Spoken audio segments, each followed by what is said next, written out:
were a few changes to some existing exotic armors with the final shape, and most were honestly a bit underwhelming. We didn't see any massive changes that completely reshaped any exotics, although there was one exotic I was going to talk about as a forgotten exotic that did in fact receive a sizable buff, that being Khepri's Horn. Before final shape, Khepri's Horn was bad, like comically bad. It did almost no damage, barely scorched, and the only redeeming quality was that it helped recharge your barricades faster. Now though, it does more damage, applies more scorch, and the recharge is, well, just as good as it was.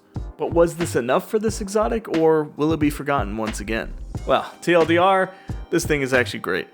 Now before we go any further, I want to address that this exotic is in fact part of the perk pool for the Titan exotic class item, which is why I think it got a buff actually. First, I was super sold on these class items, but now that I've gotten to play around with them a little bit, I'm a little less inclined to use them. Now, they're not bad, but they do hack off a piece of the original exotic and are only usable on Prismatic. If we stick with Khepri's Horn, for example, the exotic class item version of Khepri's drops the barricade energy on solar kills. Not the biggest deal, but if you really want to double down on this exotic, you're already looking at solar.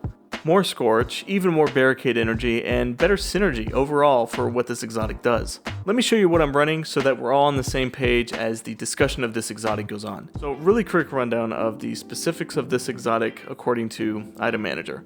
Your barricade shoots out a wave of solar energy along the ground, it'll deal damage and applies 60 scorch. 90 with the extra scorch fragment on solar, Ember of Ashes. Then you also get a quarter of your barricade when you get a solar kill. Now both Bungie and Item Manager say that the scorch and damage both apply as the wave goes out and as it returns. And I'm not saying they're wrong, but what I am saying is that the odds of you hitting something with both passes is, well, let's just say 0. It happens, but it's not super reliable. So let's throw on Ashes, because why wouldn't we? And now we're applying 90 Scorch. Of course, you need 100 Scorch to actually ignite, so now it's just a matter of finding something that applies 10 Scorch. Skyburners apply Scorch when shot from the hip. I'm pretty sure it's 5 Scorch normally, and then 10 with Ashes, or something close to that. I know for a fact it's 10 with Ashes, and since Ashes is on, it's 10. So 1 barricade and 1 shot from Skyburners ignites. And that is the idea for this build. Ignitions from as many sources as possible. So Ashes for extra scorch, Searing for fire sprites and melee energy, Singeing for more class abilities, and finally Char for chaining the ignites. Solar Fulmination from the artifact for more ignition damage and size. I'm assuming we all have this on because, again, why wouldn't we? Consecration for more ignitions, and because Baby Hammer totally sucks now. And finally, Incendiary Grenade, because that, just like the barricade, leaves enemies a single shot from Skyburners away from igniting. So now we have all our abilities igniting.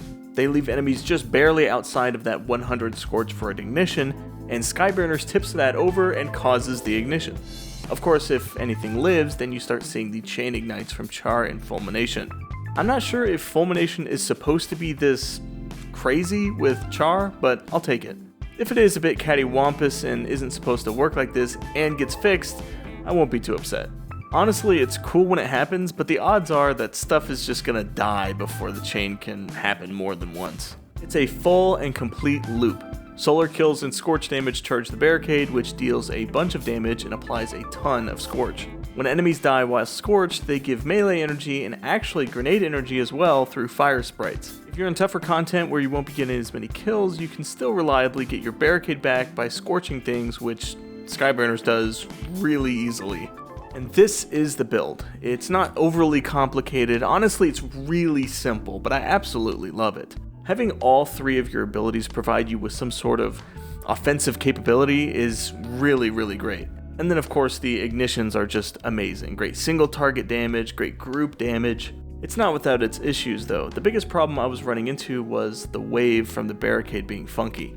It's like a slower moving wave frame, so stairs, rocks, angles, a light breeze, it'll all mess up your wave. Thankfully you can throw down so many barricades that it really doesn't matter. Solar kills, scorch damage, orbs, if you have that on your boots, it's all giving you barricade energy. One other small thing I've noticed about Khepri's is that the wave travels forward starting from the barricade rather than where you are. It's a small thing, but there were a couple of times where I got a bit too close to the enemies and ended up not hitting them with the solar wave.